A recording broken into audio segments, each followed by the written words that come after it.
મિત્રો, આજે છે અધિક માસનો 10મો દિવસ। તો આજે સાંભળશું અધિક માસની કથાનો અધ્યાય 10મો, મેઘાવતીની શંકર પ્રત્યેની શ્રદ્ધા। આજની કથા છે ગંગા સ્નાન, જે અધિક માસમાં સાંભળવાનો મહિમા છે। અધિક માસ કે જેને પુરુષોત્તમ માસ કહેવામાં આવે છે। આ મહિનામાં ભગવાન પુરુષોત્તમ રાયની પૂજા, ભક્તિ, સ્તુતિ, કીર્તન અને કાલાવાલા કરી પ્રભુને પ્રસન્ન કરાય છે। જો પ્રભુની પ્રસન્નતા પ્રાપ્ત થાય તો જીવનમાં સુખ સમૃદ્ધિ આવે છે, બરકત આવે છે, મનોકામના પૂર્ણ થાય છે। પરંતુ જો તમે પ્રભુની પૂજા, આરાધના, સ્તુતિ કે ભક્તિ નથી કરી શકતા તો નિત્ય અધિક માસનું મહાત્મ્ય દર્શાવતી કથા અને અધ્યાય સાંભળવા માત્રથી જ આખો અધિક માસ કર્યાનું પુણ્યફળ પ્રાપ્ત થાય છે। આથી અધિક માસમાં જો પૂજા પાઠ ન કરી શકાય તો નિત્ય કથા જરૂર સાંભળવી, જે સાંભળવા માત્રથી જ પ્રભુ પ્રસન્ન થશે, જીવનમાં સુખ સમૃદ્ધિ આવશે, મનોકામના પૂર્ણ થશે। આવો મહિમા છે અધિક માસની મહાત્મ્ય કથા સાંભળવાનો। મિત્રો, જો તમે બેસીને વાંચીને નથી સાંભળી શકતા તો આ વિડીયો દ્વારા તમે રોજ અધિક માસની કથા સાંભળી શકો। નારદજી બોલ્યા, હે નારાયણ, ક્રોધના સાગર સમા દુર્વાસા મુનિએ વિપ્રકન્યા મેઘાવતીને ચિંતા મુક્ત કરવા માટે શું વચનો કહ્યા? નારાયણ બોલ્યા, હે નારદ, હવે દુર્વાસા મુનિને મેઘાવતીને જે કહ્યું હતું તે હું સંભળાવું છું। દુર્વાસાએ મેઘાવતીને આશ્વાસન આપતા કહ્યું, હે સત્યધર્મી સુભગે, તારા દુઃખનું નિવારણ થાય તેવો સરળ ઉપાય બતાવું છું, તે શ્રવણ કર। આ મહિનો ચાલે છે તેનાથી ત્રીજો માસ આવશે, તે પુરુષોત્તમ માસ એટલો બધો પાવનકારી છે કે તે મહિનામાં તીર્થ વિશે સ્નાન કરનાર બ્રહ્મ હત્યાના પાતકમાંથી છૂટે છે। ગંગામાં 12,000 વર્ષ સુધી સ્નાન કરવાથી જે ફળ મળે છે તે જ ફળ આ પાવનકારી પુરુષોત્તમ માસમાં કોઈ પણ જળાશયમાં એકવાર સ્નાન કરવાથી મળે છે। એ પુરુષોત્તમ માસના અધિષ્ઠાત્રા દેવ ભગવાન પુરુષોત્તમ છે। શ્રી કૃષ્ણને અધિક વહાલો આ પુરુષોત્તમ માસ છે। એટલે પુરુષોત્તમ માસમાં વ્રત કરનાર, સ્નાન, ધ્યાન, દાન કરનાર ઉપર શ્રી પુરુષોત્તમ ભગવાન હંમેશા પ્રસન્ન રહે છે। શુદ્ધ ભાવનાથી પુરુષોત્તમ વ્રત કરનારની જે ઈચ્છા હોય તે પૂરી થાય છે। હું પણ આ પુરુષોત્તમ વ્રત કરું છું। આ સાંભળી શાંત થયેલી મેઘાવતી વચમાં જ બોલી ઉઠી, હે મુનિવર્ય, આપ જેવાને પણ વ્રત કરવું પડે તેનું કારણ શું તે મને કહો। દુર્વાસા બોલ્યા, એક દિવસ કોઈ કારણસર મને અંબરીશ રાજા પ્રત્યે અધિક ક્રોધ ઉપજ્યો।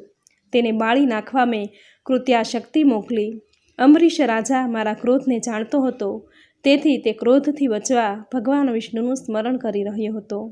ભગવાનને તેને ઉગારવા પ્રકાશના પુંજ વેરતું સુદર્શન ચક્ર મારી સામે મોકલ્યું, પણ મેં મોકલેલી કૃત્યાશક્તિની જવાળાઓને સુદર્શન ચક્રે ટાળી દીધી। પછી તે ચક્ર મને મારી નાખવા મારી તરફ ફર્યું, પણ હું પવિત્ર પુરુષોત્તમ વ્રત વિધિપૂર્વક કરતો હતો। તેના પ્રતાપે સુદર્શન ચક્ર મને કાંઈ કરી શક્યું નહીં અને તેને પાછા વળી જવું પડ્યું। સુદર્શન ચક્ર એવું સબળ હતું કે તે ધારે તો પળવારમાં 3 લોકને બાળીને ભસ્મ કરી શકે। તેવું સબળ શસ્ત્ર મારી આસપાસ ફરી મને જરાય આંચ લગાડ્યા વગર જ્યારે પાછું ફર્યું, ત્યારે મને લાગ્યું કે હું જે પુરુષોત્તમ વ્રત કરું છું તેના પ્રભાવથી જ તે પાછું પડ્યું છે। આવું પવિત્ર પુરુષોત્તમ વ્રત તું ત્રીજા માસે અધિક માસ પુરુષોત્તમ માસ આવે ત્યારે કરજે, જેથી તારી મનોકામના પૂર્ણ થશે। આટલું કહી દુર્વાસા મુનિ મૌન સેવી મેઘાવતી સામે જોઈ રહ્યા। ત્યાં તો મેઘાવતી કંઈક વિચાર કરીને બોલી કે હે મુનિ શ્રેષ્ઠ, આપનું કહેવું સાંભળી મને અચરજ થયું છે। દેવતાઓમાં ગણપતિ, સૂર્ય, શંકર ઇત્યાદિને આરાધવાથી પણ પ્રસન્ન થઈ મનવાંછિત ફળ આપે છે। તે બધાને મૂકીને તમે મળ માસને આરાધવાનું કેમ કહો છો અને તેની આટલી બધી મહત્તા કેમ કહો છો? મને ભગવાન શંકર ઉપર અપાર શ્રદ્ધા છે, એટલે હું નિરંતર તેનું સ્મરણ કરું છું, તેમને પ્રાર્થના કરું છું, તેઓ જ મારી વિટંબણા દૂર કરશે। વળી દેવોમાં વિષ્ણુ પણ સંકટ હરતા છે અને ઉમાપતિ શંકર તો મારા હૃદયમાંથી ખસતા જ નથી। જેના ઉપર મને પૂર્ણ શ્રદ્ધા છે તેને ત્યજી હું અન્યને ભજું તે કેમ બને? મેઘાવતીના આવા વચનો સાંભળી ક્રોધે ભરાયેલા દુર્વાસા મુનિ લાલચોળ થઈ ગયા। તેઓ સમજતા હતા કે શ્રી પુરુષોત્તમનું મહાત્મ્ય મોટા ઋષિ મુનિઓ સમજી શક્યા નથી, તો આ અલ્પ બુદ્ધિશાળી શ્રી મેઘાવતી શું સમજી શકે? તેમણે કહ્યું, હે હીન ભાગી મેઘાવતી, તે પવિત્ર પુરુષોત્તમ માસની અવગણના કરી તેને તિરસ્કાર્યો છે। તે ઠીક નથી કર્યું. તેનું કટુ ફળ તારે આ જન્મમાં કે આવતા જન્મમાં ભોગવવું જ પડશે. તારું ભાગ્ય સારું નથી, તેથી જ તને આવું સૂઝ્યું છે. જેવું તારું ભાગ્ય.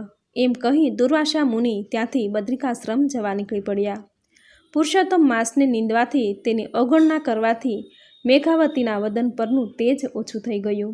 તેણે શંકરને આરાધવાનો મન સાથે દ્રઢ નિશ્ચય કરી લીધો. આ પ્રમાણે ઇતિશ્રી બૃહદ નારદીય વિશે પુરુષોત્તમ મહાત્મ્યમાં અધ્યાય 10મો સમાપ્ત થયો. બોલો ભગવાન પુરુષોત્તમ રાયની જય. તો મિત્રો, આપણે સાંભળ્યો આજની કથાનો અધ્યાય 10મો. હવે સાંભળશું આજે સાંભળવામાં આવતી કથા વાર્તા, અધિક માસનું મહાત્મ્ય દર્શાવતી કથા વાર્તા ગંગા સ્નાન.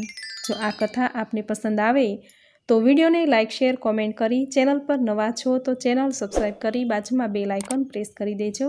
ધન્યવાદ.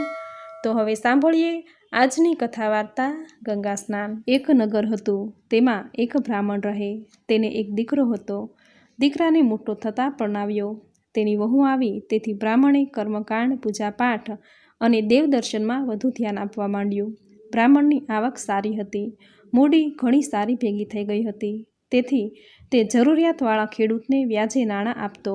ખેડૂત ફસલ સારી પાકતા તે વેચીને બ્રાહ્મણને વ્યાજ સહિત મૂડી પાછી આપતો. એક દિવસ બ્રાહ્મણ કર્મકાંડ કરાવવા ગયો. ત્યાંથી ઘરે પાછો ફર્યો ત્યારે પુત્ર વધુએ રસોઈ કરી ન હતી. તેથી બ્રાહ્મણે ગુસ્સે થઈ વહુને ઠપકો આપ્યો. વહુ જરા તેજ મિજાજની હોવાથી તેણે તો કોઈને પણ જાણ કર્યા વગર પિયરની વાટ પકડી. દીકરો નોકરીએથી ઘરે પાછો ફર્યો ત્યારે પિતા પાસેથી બધી વાતો જાણી. તેણે વિચાર્યું કે મનથી પિયર ગઈ છે તો એની મેળે 4-5-6 દિવસે આવી જશે. આમ કરતાં કરતાં અધિક પુરુષોત્તમ માસ નજીક આવ્યો. બ્રાહ્મણે તેના દીકરાને કહ્યું કે બેટા, 2 દિવસ પછી અધિક માસ શરૂ થશે. હું દર વર્ષે પુરુષોત્તમ માસનું વ્રત કરું છું. આજ સુધી તો તારી માં હતી ત્યાં સુધી તો કોઈ મુશ્કેલી પડતી ન હતી, પણ હવે તારી માં નથી તો આ વખતે મારે વ્રત હશે. નદી કાંઠે કથા વાર્તા કરવાને રોકાવું પડશે. કર્મકાંડના કામકાજમાં પણ મુશ્કેલી રહેશે. તેથી હવે તું તારી વહુને પિયરથી તેડી લાવ કે જેથી તે ઘરકામ સંભાળશે, તો હું શાંતિથી ભગવાન પુરુષોત્તમ માસનું વ્રત અને ભક્તિ કરીશ. દીકરો તો સાસરે જવા નીકળ્યો. રસ્તે એક ખેતર આવ્યું. ખેતરમાં લીલોછમ પાક થયો હતો. એવો મજાનો પાક જોઈને યુવાનનું દિલ પીગળી ગયું. ત્યાં ખેતરમાં એક ગાય ચરતી હતી. તેને યાદ આવ્યું કે આ ખેતર તો રામજી પટેલનું હતું. આ એ જ રામજી પટેલ હતો કે જેને તેના પિતાએ નાણાં ધીર્યા હતા. તે એ જાણતો હતો. ખેતરમાં ગાયને ચરતી જોઈને તેને વિચાર આવ્યો કે આ કોઈ સુનેલ ગાય ખેતરમાં પેસી ગઈ છે. રોજ આવીને તે ખેતરનો પાક ખાઈ જતી હશે. જો આવી રીતે આવા હરાયા ઢોર ખેતરનો પાક ચરી જાય તો પછી ખેડૂત શું ખાય? એના પૈસા ક્યાંથી ભરે? પોતાના પિતાના નાણાં વસૂલ કરવાને પણ આ ગાયને હાંકી કાઢવી જોઈએ. બ્રાહ્મણનો યુવાન દીકરો આ વિચાર કરે છે ત્યાં તો રામજી પટેલ આવી પહોંચ્યા. યુવાને તરત ચાડી કરી કે પટેલ, આ ગાય રોજ અહીં આવીને ચરી જતી હશે. આજે તો તમારે એને મારી મારીને ખો ભૂલાવી દેવી જોઈએ. ખેતરમાં પાક તૈયાર થાય ત્યારે આવા ઢોરોનું ખાસ ધ્યાન રાખવું જોઈએ. પાક વેડફાશે તો પૈસા ક્યાંથી બચશે? રામજીના હાથમાં લાકડી હતી, તેનાથી એણે તો ચરતી ગાયને ધીબી અને કાઢી. ગાય મરણતોલ માર બેસી પડી. હવે તો તે ઘડી બે ઘડીની મહેમાન હતી. ગાયને મરતા પહેલાં વાચા ફૂટી. તેણે બ્રાહ્મણના દીકરાને શ્રાપ આપ્યો કે હે બ્રાહ્મણ પુત્ર, તે મારી વિરુદ્ધ રામજી પટેલને ખોટી ભંભેરણી કરીને મને તેની પાસે બેરહમ માર ખવડાવ્યો છે.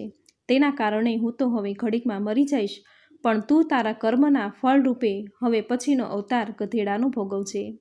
આ શ્રાપ સાંભળીને બ્રાહ્મણના દીકરાને તો પરસેવો છૂટી ગયો. તે તો ખૂબ ગભરાયો. આ તો ગૌમાતાનો શ્રાપ કદી મિથ્યા જાય નહીં. તે તો ગાયના ચરણોમાં ઢળી પડ્યો અને કરગરવા લાગ્યો કે હે ગૌમાતા, હું કબૂલ કરું છું કે મેં તમારો અક્ષમ્ય અપરાધ કર્યો છે, પણ હે માતા, મને માફ કરો. મારા પાપની સજા ભોગવવા હું તૈયાર છું, પણ તમે મને તમારા શાપમાંથી ક્યારે અને કઈ રીતે મુક્ત હું કરું તે કહેતા જાઓ. ત્યારે ગાય છેલ્લા શ્વાસ લેતા લેતા બોલી કે તું તારે સાસરે જશે ત્યાં તું ગધેડો થઈ જશે. તારી વહુ તને ગધેડાના સ્વરૂપમાં અહીં લાવીને પુરુષોત્તમ માસની શરૂઆતથી આખર દી પર્યંત રોજ સવારે ગંગા સ્નાન કરાવે, પોતે પણ સ્નાન કરે, તને ખવડાવીને તે એકટાણું કરે તો તેના પુણ્યથી તું ગધેડા સ્વરૂપમાંથી અસલી મનુષ્ય રૂપમાં આવશે. આમ કહીને ગાય તો મૃત્યુ પામી. બ્રાહ્મણનો પુત્ર જેમ જેમ કરીને પોતાના સાસરે ગયો, તેના પગ ધ્રુજતા તેને ઢીલો ઢફ જોઈ સાસરાવાળા તો ઘણા ખુશ થયા. તેણે માન્યું કે જમાઈ રાજા ઘેંસ જેવા થઈને દીકરીને તેડવા આવ્યા છે. બ્રાહ્મણના પુત્રે તો પોતાની પત્નીને બનેલા બનાવની સર્વે વાતો કરી દીધી. તેને મળેલો શ્રાપ, તેમાંથી કઈ રીતે મુક્ત થવાય, તેનો શો ઉકેલ છે વગેરે સર્વ વિગત જણાવી અને તે તો તરત ગધેડાના સ્વરૂપમાં ફેરવાઈ ગયો. આમ તો તેની વહુ ધર્મિષ્ઠ હતી. તે ગધેડાને દોરીને પોતાના સાસરે આવી. પુરુષોત્તમ અધિક માસ શરૂ થતાં જ રોજ સવારે વહુ તો ગધેડાને ગંગા કિનારે લઈ જઈને સ્નાન કરાવે. પછી પોતે સ્નાન કરીને વાર્તા સાંભળે, ગધેડાને ખવડાવીને ખાય. લોકો આ બધું જોવે અને તેની ઠેકડી ઉડાડે. પણ વહુ તો એ ભલી, એનું વ્રત ભલું. તેને તો પતિને ગધેડામાંથી મનુષ્ય બનાવવાનો હતો. આવી રીતે વહુ રોજ ગધેડાને દોરીને નદી કિનારે જતી, તેને સ્નાન કરાવતી, પછી પોતે પણ નાહી લેતી. ઉડતી ઉડતી વાત રાજાજીના કાને પહોંચી. રાજા તો સિપાઈઓને મોકલીને પેલા ગધેડાને બોલાવી મંગાવ્યો. વહુ તો રડતી કકળતી રાજાની પાસે તેના મહેલે ગઈ. ત્યારે રાજાજી ઝરૂખામાં ઊભા હતા. ગધેડાને બહાર બાંધેલો હતો. વહુ તો ગધેડા પાસે જઈને હાથ ફેરવવા લાગી. પછી તેણે રાજાજીને કહ્યું કે હે મહારાજ, મને મારો ગધેડો પાછો આપી દો. તેને નવડાવી ખવડાવીને પછી મારે ભોજન કરાવવાનો નિયમ છે. રાજા બોલ્યા, તું રોજ નદીએ જઈને ગધેડાને સ્નાન કરાવે છે, તેથી ગંગા નદીનું જળ ખરાબ થઈ જાય છે. ગંગામાં તો બધા જ સ્નાન કરે છે. વળી આ તો પુરુષોત્તમ માસ છે, અધિક માસ છે, તેથી સ્નાન કરનારની સંખ્યા ઘણી છે. એમાં વળી તું આ ગધેડાને નવરાવે તે અયોગ્ય જ છે. વહુ બોલી કે હે મહારાજ, મારો આ ગધેડો કાંઈ સામાન્ય ગધેડો નથી. એનું ખરું સ્વરૂપ જોવું હોય તો પુરુષોત્તમ માસ પૂરો થાય ત્યારે તમે મારે ઘરે પધારજો. આ સાંભળીને રાજાના દિલમાં દયા આવી. તેણે વહુને ગધેડો સોંપી દીધો. પછી નિત્ય નિયમ પ્રમાણે વહુ ગધેડાને નવડાવી ખવડાવી. પુરુષોત્તમ માસ અધિક માસ સમાપ્ત થયો. હવે તે ગધેડો ગૌ માતાના શ્રાપમાંથી મુક્ત થવાની તૈયારીમાં હતો. વહુ ગંગાજળનો લોટો ભરી લાવી. ગધેડા સામે ઊભી રહી અને પ્રાર્થના કરવા લાગી કે હે પુરુષોત્તમ પ્રભુ, મેં જો અધિક માસમાં આખો મહિનો પૂરી શ્રદ્ધાથી તમારું વ્રત કર્યું હોય તો ગાય માતાના શ્રાપમાંથી મારા સ્વામીને, મારા પતિદેવને મુક્ત કરીને અસલ સ્વરૂપ પાછું આપો. આમ બોલીને વહુએ 3 વખત તેના પર ગંગાજળનો છંટકાવ કર્યો, જેથી તેનો પતિ અસલ મનુષ્ય સ્વરૂપમાં આવી ગયો. બીજા દિવસે આ કૌતુક નિહાળવા રાજા રાણી પેલી વહુને ત્યાં લઈ આવ્યા. તેણે આસપાસ નજર કરી તો વહુ કોઈ યુવાન સાથે વાતો કરતી હતી. વહુની નજર રાજા રાણી પર પડતા જ તેમને નમન કર્યું અને પછી પોતાના પતિને પણ નમન કરવા કહ્યું. છેવટે વહુએ બધી વાત કરી. પુરુષોત્તમ અધિક માસમાં વ્રત સ્નાનનું આવું અલૌકિક મહાત્મ્ય જાણીને રાજા રાણીએ પણ જીવનભર વ્રત કરવાનો સંકલ્પ લીધો અને ગામ આખા લોકોએ પણ સંકલ્પ લીધો. આથી શ્રદ્ધા બધાને બેઠી અને બધાએ દર મહિને 3 વર્ષે આવતા અધિક માસનું વ્રત પૂરી શ્રદ્ધાથી કર્યું. આવો મહાત્મ્ય છે અધિક માસમાં ગંગા સ્નાન કરવાનો. બોલો ભગવાન પુરુષોત્તમ રાયની જય. તો મિત્રો, આપણે સાંભળી અધિક માસનું મહાત્મ્ય દર્શાવતી કથા વાર્તા ગંગા સ્નાન, જે તમે પૂરી શ્રદ્ધાથી સાંભળી, જે સાંભળવી તમને જરૂર ગમી હશે. તો વિડીયોને લાઇક કરી કોમેન્ટમાં જય પુરુષોત્તમ રાય જરૂર લખજો. ચેનલ પર નવા છો તો ચેનલ સબસ્ક્રાઈબ કરી બાજુમાં બેલ આઇકોન પ્રેસ કરી દેજો, જેથી આપણા આવનાર દરેક નવા વિડીયોની નોટિફિકેશન તમને મળતી રહે. તો ફરી મળીશું આવી જ નવી ધાર્મિક માહિતી, નવી ધાર્મિક કથા સાથે. ત્યાં સુધી આપ સૌને મારા જય શ્રી